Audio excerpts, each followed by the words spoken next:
ETV YouTube channels లో మీ వ్యాపార ప్రకటనల కోసం ఈ నంబర్కి కాల్ చేయండి.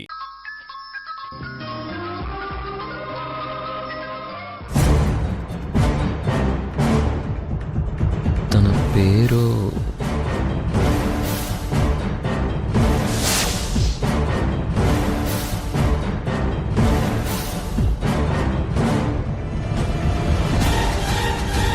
చెప్పు. ఆ డాక్టర్ పేరేంటి?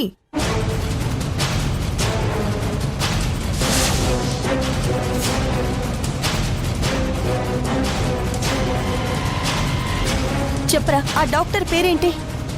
పేరు రమాకాంత్, మేల్ డాక్టర్.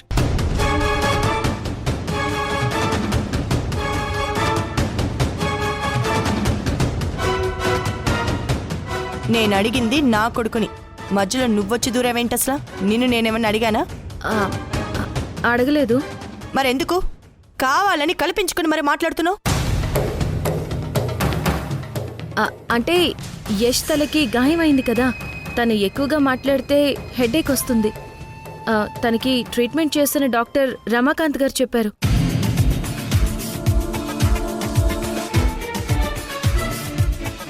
అందుకే యష్ ఇబ్బంది పడకూడదని నేను ఇలా మాట్లాడుతున్నాను. నిజంగానే మగ డాక్టరేనా? జెంట్ డాక్టరే.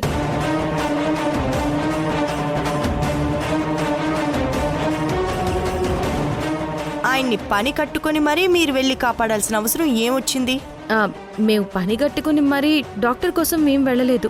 నేను యష్ కార్లో వెళ్తుంటే దానిలో కొంతమంది జనాలు ఆ డాక్టర్తో గొడవ పడి కొట్టబోయారు.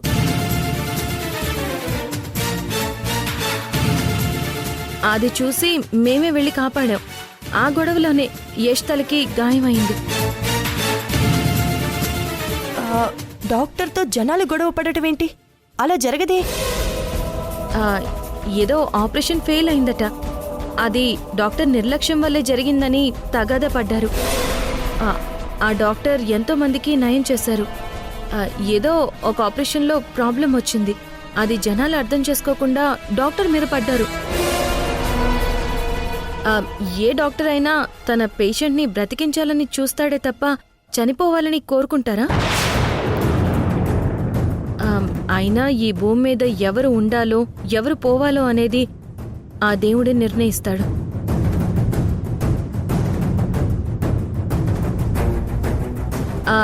డాక్టర్ చేతిలో ఏముంటుంది? అదంతా దేవుడు ఆడే ఆట. మనం కేవలం నిమిత్త మాత్రమే. నిజంగా జరిగింది ఇదేనా, లేక జరగంది జరిగినట్టుగా చెప్తున్నావా? జరగనిది చెప్తే మీ అబ్బాయి నన్ను ఆడుకునేవాడు కదా. అబద్ధం మా అమ్మకి ఎందుకు చెప్తున్నావు అని. మౌనంగా ఉన్నాడు అంటే నేను అక్కడ జరిగింది చెప్తున్నాననే కదా అర్థం. అయినా యష్, అప్పటికి నేను వెళ్ళొద్దని చెప్పాను కదా. ఆ గొడవల మధ్యలోకి నువ్వెందుకు వెళ్ళావు? అలా వెళ్ళబట్టే కదా ఆ దెబ్బ తగిలింది. దానివల్ల ఇప్పుడు మీ అమ్మకి లేనిపోని డౌట్స్ వచ్చాయి. నన్ను అనుమానిస్తుంది. ఏదైనా ఉంటే పోలీసులు చూసుకునేవాళ్ళు, మనకెందుకు చెప్పు?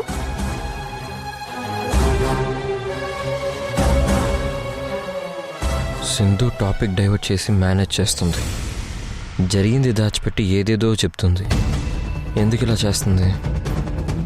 అమ్మకి తెలిస్తే ఆ లేడీ డాక్టర్కి ఏదైనా ప్రాబ్లం వస్తుందనే. అయినా యష్, ఆ విషయం అక్కడే వదిలేద్దాం అనుకున్నాం కదా.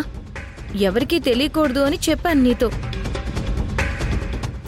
ఎందుకు ఆ విషయాన్ని ఓపెన్ చేస్తున్నావు? ప్లీజ్ యష్, ఇంకోసారి ఈ టాపిక్ గురించి ఎవరితోనూ మాట్లాడుకో.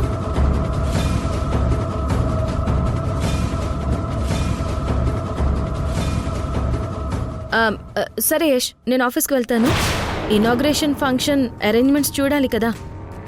నువ్వు రెస్ట్ తీసుకో. లేదు సింధు, నేను కూడా నీతో ఆఫీస్కి వస్తాను. నీ పరిస్థితి ఏమీ బాగోలేదు యష్. నీకు రెస్ట్ చాలా అవసరం, అర్థం చేసుకో. పర్లేదు, నేను బాగానే ఉన్నాను. నువ్వు రెడీ అయ్యిరా, ఇద్దరం కలిసి వెళ్దాం. సరే యష్, నీ ఇష్టం.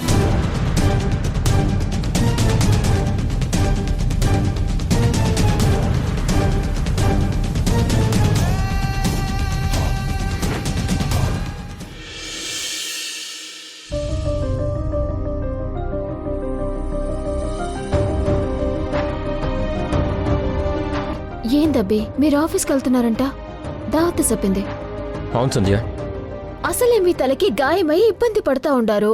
ఈ పరిస్థితిలో ఆఫీస్కి వెళ్తారా అబ్బి? ఒత్తబ్బి,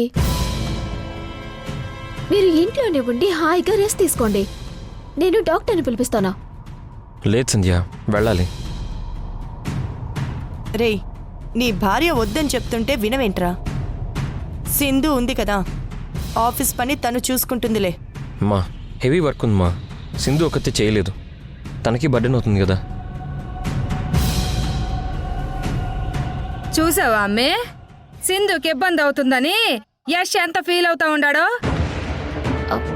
అబ్బి, మీ గాయం తగ్గే వరకే కదా, బాడీ నేను తను భరిస్తుందిలేండి. ఏం సిందో? పర్వాలేదు యష్, నేను మేనేజ్ చేస్తాను. ఏం మేనేజ్ చేస్తావు? ఇనాగ్రేషన్ ఫంక్షన్ వర్క్లో ఏ చిన్న పొరపాటు జరిగినా సునంద మేడంతో ప్రాబ్లం అవుతుంది. అరే, తను చూసుకుంటాను అంటే నీకేంట్రా ఇబ్బంది? అమ్మా, నీకు తెలీదు, నేను ఆఫీస్కి వెళ్ళి తీరాలి. అంతగా కావాలంటే వర్క్ ఫినిష్ చేసి ఇంటికి వచ్చి రెస్ట్ తీసుకుంటాను, సరేనా? అది కాదురా. దాము, తలకి దెబ్బ తగిలినా దాన్ని లెక్క చేయకుండా ఆఫీస్కి వెళ్ళాలి అంటున్నాడంటే ఆ వర్క్ ఎంత ఇంపార్టెంటో అర్థం చేసుకోరేంటి మీరు? వెళ్ళనివ్వండి వాళ్ళని. వాళ్ళంతే అంటారులే కానీ నువ్వు వెళ్ళు. థ్యాంక్స్ నాన్న.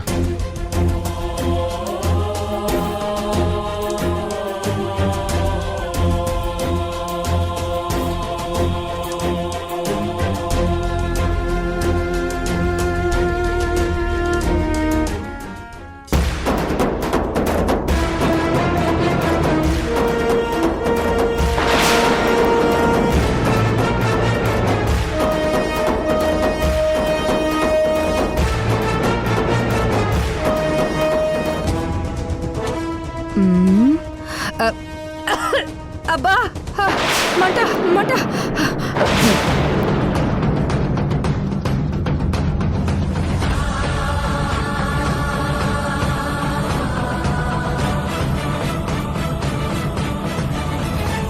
రేయ్, ఏంట్రా నువ్వు చేసే పని? సారీ, నాప్కిన్ అనుకున్నాను, చూసుకోలేదు.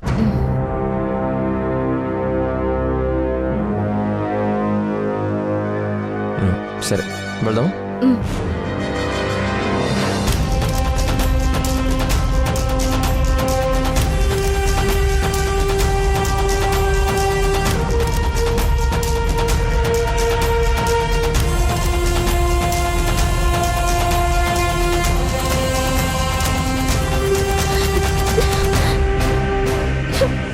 ఏంటో అసలు ఏం జరుగుతా ఉండదో ఏమీ అర్థం కావడం లేదు. నిజమే అమ్మే, యాక్సిడెంట్ అయితే మనకు ఫోన్ చేయకుండా రాత్రంతా దాంతో ఉండిపోవడం ఏంటి? దాని సేర కొంగుతో చేతులు తుడుచుకోవడం ఏంది? మీరు ఆఫీస్కి వెళ్ళొద్దంటున్నా సింధు వెనకాల వెళ్ళిపోవడం ఏంటి? పచ్చ కామెర్ల వాళ్ళకి లోకమంతా పచ్చగానే కనిపిస్తుందట. ఇది అంతే.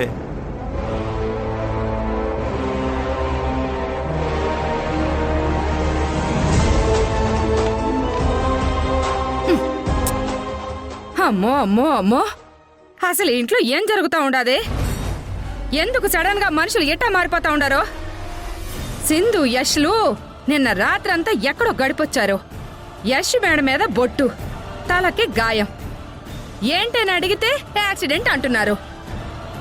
అది రొమాన్స్ యాక్సిడెంటా లేక రొటీన్ గా జరిగే యాక్సిడెంటా? దమయంతి సింధు మీద చెయ్యెత్తితే తన తప్పేం లేదని వాళ్ళమ్మని ఆపాడు యష్. అసలు సింధు అంటే యష్కి అసహ్యమా లేక ఇష్టమా? పైకి కోపంగా ఉంటూ లోపల సింధుని ప్రేమిస్తున్నాడా? లేదు, ఏంటో ఏం అర్థమే చావట్లేదు. ఆలోచిస్తుంటే బుర్ర వేడెక్కిపోతోంది. అమ్మో, తల కాలిపోతుంది. వెంటనే చల్లబరచాలి.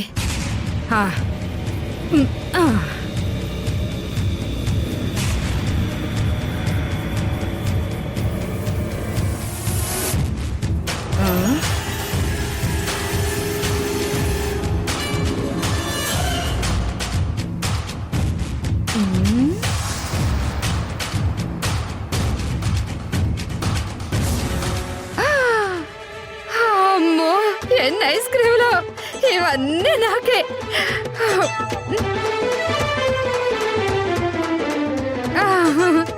అమ్మో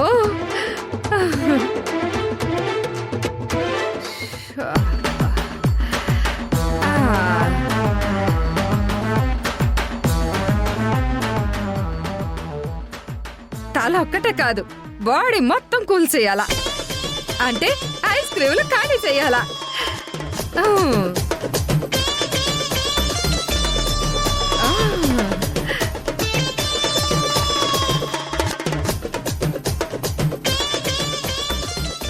నానమ్మ వచ్చేలోగా ఐస్ క్రీమ్ తీసుకుని రూమ్కి వెళ్ళి తినేద్దాం. అలాగే. మళ్ళీ నాన్నమ్మ చూసిందంటే అరుస్తుంది. అవును. రిషి ఐస్ క్రీమ్స్ లేవు. లేవా?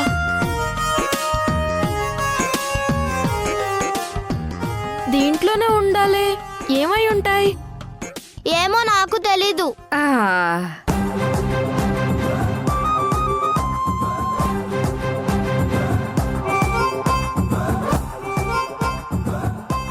అదిగో మన ఐస్ క్రీమ్ సామా తినేస్తుంది పదా.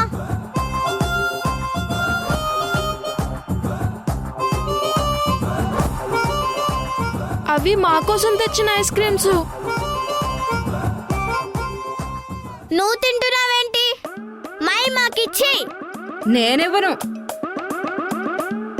అయినా మీ నానమ్మ మిమ్మల్ని ఐస్ క్రీములు తినొద్దని చెప్పుండదు కదా, మీరు తినకూడదు. వెళ్ళండి వెళ్ళండి. మొత్తం బాక్స్ తింటావా? అవును, ఈ బాక్స్ మొత్తం నాదే. సరే, కావాలంటే మీ ఇద్దరికి ఒక ఐస్ క్రీమ్ ఇస్తాను. ఇది మీరిద్దరూ షేర్ చేసుకోండి, సరేనా? మాకొద్దు. మొత్తం నువ్వే తినే. నువ్వు బ్యాడ్ ఆంటీవి. బేడో గుడ్డో ఎవరికి కావాలి? సమ్మర్లో ఐస్ క్రీమ్ తినేది కావాలి.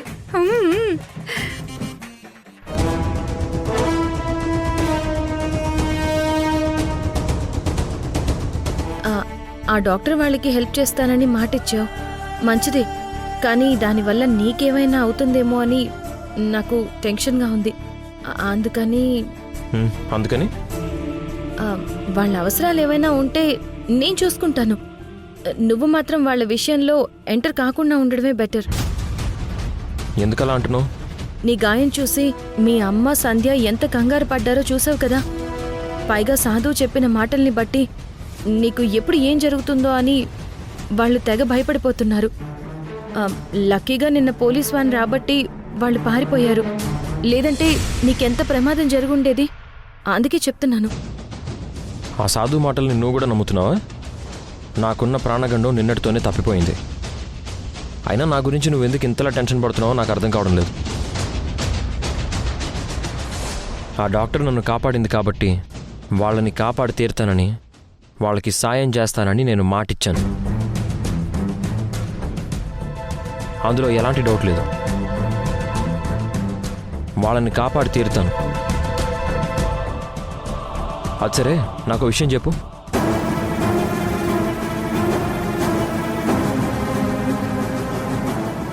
మా అమ్మ దగ్గర లేడీ డాక్టర్ని మగ డాక్టర్లా ఎందుకు క్రియేట్ చేసావు?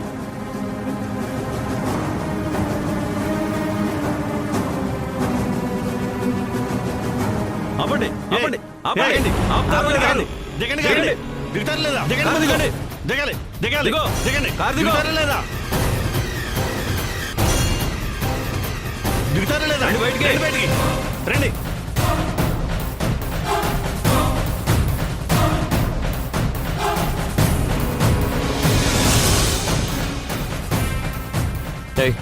ఏంటి కారు కట్టంగా నిలబడ్డారు? ఆ డాక్టర్ ఫ్యామిలీని మీరు ఎందుకు కాపాడారు? వాళ్ళకి ఎందుకు సహాయం చేస్తున్నారు? వాళ్ళకు మీకు సంబంధం ఏంటి? అయినా అవన్నీ మీకెందుకు చెప్పాలి? తప్పకోండి. వాళ్ళు ఎక్కడున్నారో చెప్పేదాకా మిమ్మల్ని వదిలిపెట్టే ప్రసక్తే లేదు. చెప్పకపోతే ఏం చేస్తారు? మిమ్మల్ని ఇక్కడే చంపేస్తాం. చంపేస్తారా? రండి రండి. మమ్మల్ని టచ్ చేస్తే ఒక్కొక్కటి చేతులు విరిచేస్తాం. యష్ ఆగు, ఎందుకు అనవసరంగా వీళ్ళతో గొడవ? చూడండి, మీరు చెప్పే ఆ డాక్టర్ ఫ్యామిలీ మాకెవరో తెలియదు. వాళ్ళకి మాకు ఎలాంటి సంబంధం లేదు. మేము కార్లో వెళ్తుంటే మీరు వాళ్ళని వెంబడిస్తున్నారు. మీ నుంచి వాళ్ళని కాపాడాలని మేము మిమ్మల్ని అడ్డుకున్నాం. అంతకు మించి ఏమీ లేదు. నటించకండి. మీరు వాళ్ళకి హెల్ప్ చేస్తున్నారు, నాకు తెలుసు. హెల్ప్ చేస్తే ఏంటి ఏంటి చేయకూడదా? వాళ్ళు మా అందరినీ మోసం చేసి మా డబ్బులు ఎత్తుకెళ్లారు. అందుకే వాళ్ళు దొరికితే చంపేద్దామన్న కోపంతో వాళ్ళ కోసం వెతుకుతున్నాం. నిన్న మీ వల్లే వాళ్ళు మిస్ అయ్యారు. మిమ్మల్ని వాళ్ళు మోసం చేస్తే పోలీస్ కంప్లైంట్ ఇవ్వండి, లేదా కోర్టుకి వెళ్ళండి. అంతేగాని నడి రోడ్డు మీద మనుషుల ప్రాణాలు తీస్తారా? అది కరెక్ట్ కాదు. ఏది కరెక్టో ఏది రాంగో మాకు తెలుసు. మర్యాదగా వాళ్ళు ఎక్కడున్నారో చెప్పండి. నిజంగా వాళ్ళు ఎవరో ఎక్కడుంటారో మాకు తెలీదు. మేము మా పని మీద ఆఫీస్కి వెళ్తున్నాం. మమ్మల్ని వెళ్ళనివ్వండి ప్లీజ్. నిజంగా మీకు వాళ్ళకి ఏ సంబంధం లేకపోతే ఓకే. సంబంధం ఉందని తెలిస్తే మా నుంచి వాళ్ళని కాపాడినందుకు మీ చావును మేము చూడాల్సి వస్తుంది. పదండ్రా.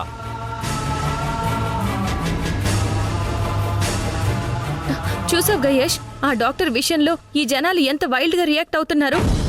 అందుకే వాళ్ళకి నిన్ను దూరంగా ఉండమంటున్నాను. వాళ్ళకి నువ్వు గాని నేను గాని హెల్ప్ చేస్తున్నావని తెలిస్తే మనల్ని వదిలిపెట్టరు, అందరినీ చంపేస్తారు. ప్లీజ్ యష్, అర్థం చేసుకో.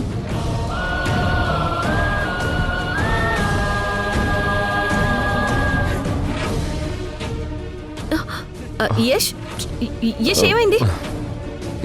ఏం లేదు, కొంచెం కళ్ళు తిరుగుతున్నట్టుగా అనిపించింది. ఒక్క నిమిషం.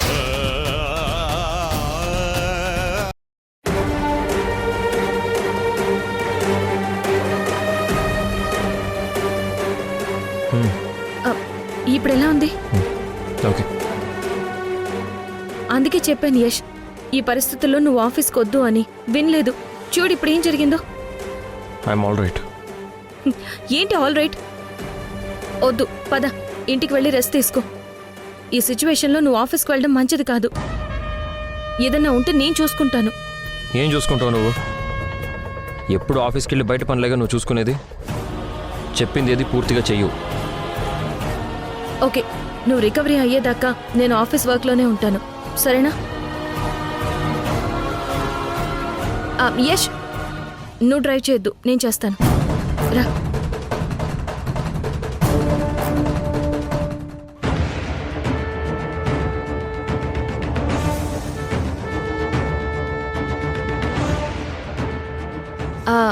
Ramakant, male doctor.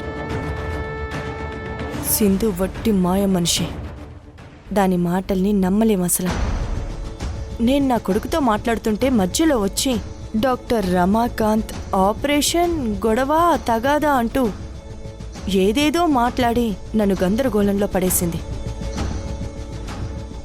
అక్కడ ఏదో జరిగింది,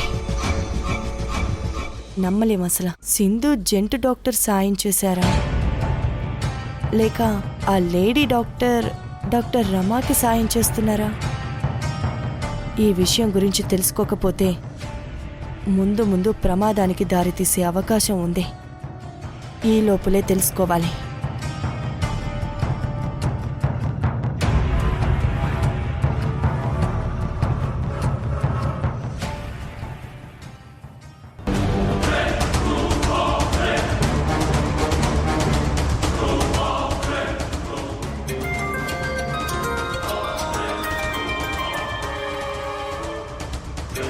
సుధా, బిస్కెట్ తీసుకోమ్మా. నానమ్మ, నీ ఫోన్ రింగ్ అవుతుంది.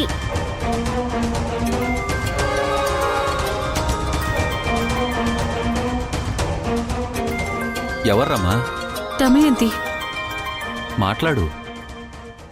వద్దండి, మనల్ని పోలీసులకు పట్టివ్వాలని చూసిన తనతో ఇంకా మనం మాట్లాడడం ఏంటండి?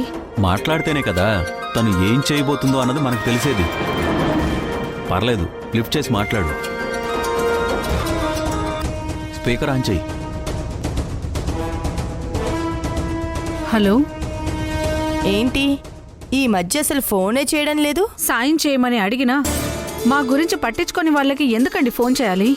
అంటే మీకు సహాయం చేసే వేరే మనిషి దొరికారన్నమాట. అవును, మంచి మానవత్వం ఈ ప్రపంచంలో ఇంకా బ్రతికే ఉన్నాయి. మంచిది. ఇంతకీ మీకు సాయం చేస్తున్న ఆ మనిషి ఎవరు? ఆ సింధుయేనా?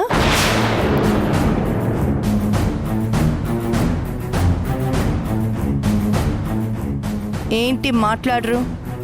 అది మీకు సాయం చేస్తుంది కదా అని దానికి పిల్లల గురించి నిజం చెప్పారే అనుకోండి, జనాలు మిమ్మల్ని చంపడం కాదు, నేనే మిమ్మల్ని చంపేస్తాను. ఎట్టి పరిస్థితుల్లో సింధుకి నిజం తెలియకూడదు. అది ఓ హంతకురాలు. నాకన్నా అదే చాలా డేంజర్. ఒక మనిషిని చంపి జైలు శిక్ష అనుభవించొచ్చింది. హ, దాన్ని నమ్ముకుంటే మీరు ఇంకా ప్రమాదంలో పడతారు. సింధు మీకు హెల్ప్ చేస్తున్న విషయం నాకు తెలియదనుకున్నారు కదా? నాకు అన్నీ తెలుసు. మిమ్మల్ని కంట కనిపెట్టే ఉన్నాను. దానికి మీరు ఎంత దూరంగా ఉంటే అంత మంచిది. ఏంటండి మీరు మాట్లాడేది? మీరు ఎలాగో మాకు సాయం చేయరు, వేరే వాళ్ళు హెల్ప్ చేస్తుంటే మీకు ప్రాబ్లం వచ్చిందా? అమ్మా, దొరికారు. వీళ్ళకి ఖచ్చితంగా సాయం చేస్తుంది సింధుని అన్నమాట.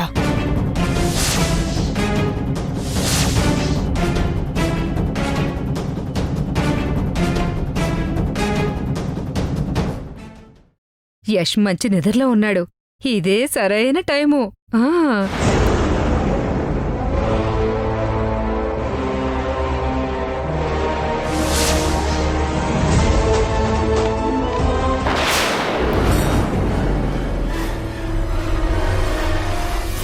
మీరు నా రూమ్లో ఏం చేస్తున్నారు?